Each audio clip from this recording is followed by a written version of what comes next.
of the religious roots of the Israeli-Palestinian dispute, the story starts sometime around the year of 610 CE, when a person named Muhammad bin Abdullah in Mecca started preaching to his tribe, Quraysh, in his town, trying to sell them a new religion named Islam.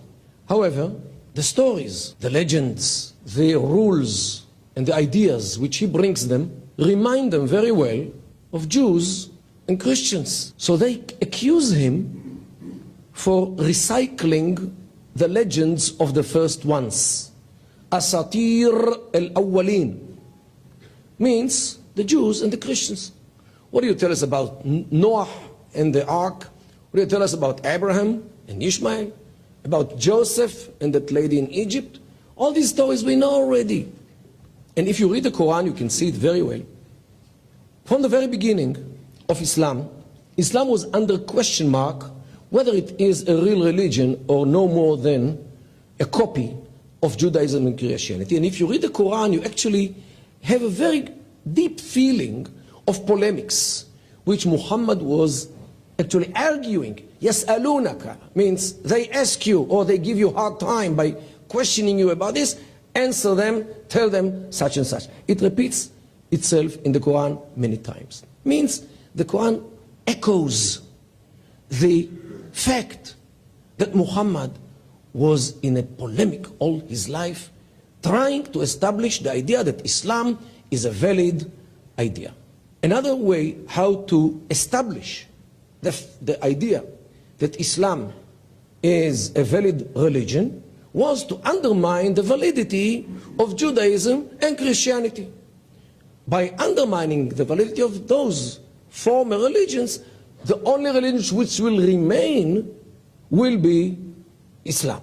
And it is actually embedded in the Quran, in the verse which says, Inna ad-dina inda Allah al-Islam, means religion at Allah's is, in brackets, only Islam. Means Judaism and Christianity are void. So this is actually the main idea I think until this very day, where Muslims try all the time to show by all kinds of evidence that Islam is a valid idea, while the others, Judaism and Christianity, are not existing anymore. Islam, according to this view, came to the world not to live side by side with Christianity and Judaism. It came to the world rather to replace them and to build itself with the ruins of Judaism and Christianity, using the ideas of monotheism, using the people who were part of Judaism and Christianity. This is why Abraham and Isaac and Jacob and David and Solomon and Jesus were all Muslims, because Judaism and Christianity are cancelled retroactively. So all those who believed ever in one single God, what else would they be if not Muslims? And of course, King Solomon built a mosque in Jerusalem, according to this rewriting of history, according to the Islamic view. So this is the mindset which accompanies Islam since the beginning of more or less 610 CE until this very day. This is why they object any digging in the Temple Mount, lest Jews might find a proof that Judaism was there or is there before Islam. Their view to building in Jerusalem is something which is unique to Muslims. Why? In their view, since Judaism lost its validity, Jews lost everything which they might have had in history, especially the land of Israel. So some road accidents happened during the last century. First of all, Jews started to come to their homeland after they were sent to exile by the Romans almost 2,000 years ago. This is the first road accident. The second accident happened in 1948 when the state was established.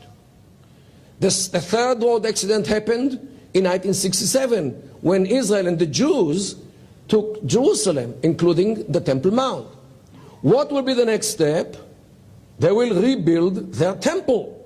And thus, Judaism will come back to life as it was 2,000 years ago. What will be with Islam? Because if Islam came to the world to replace them, to replace the Jews, they cannot fathom the fact that Judaism comes back to life in such a form of holding to the Jewish capital. And this is the source of what happens today about Jerusalem. It's not about territory. It's not about national rights. It's not about legal rights. It's about religion. Because anything which Jews are doing in Eretz Israel, in the land of Israel in general, and in Jerusalem in particular, poses a danger on the mere being of Islam as a religion, or the valid religion, which came to the world, according to their mindset, to replace Judaism and Christianity. This is why those Palestinians, when they go around in demonstrations, they carry these clothes around their necks, which state that Al-Quds Lana, Jerusalem is ours. Since when Jerusalem is theirs? Was there even one day in history when Jerusalem was the place of any caliph or emir or sultan or any Arab or Muslim king who reigned from Jerusalem? Not even one single day. On the opposite, the capital of Jund Palestine, means the district of Palestine, since the Islamic occupation of 638, was the city of Ramla, 30 miles to the west from Jerusalem. So since when do they claim that Jerusalem should be the capital of the Palestinian state, which don't see it?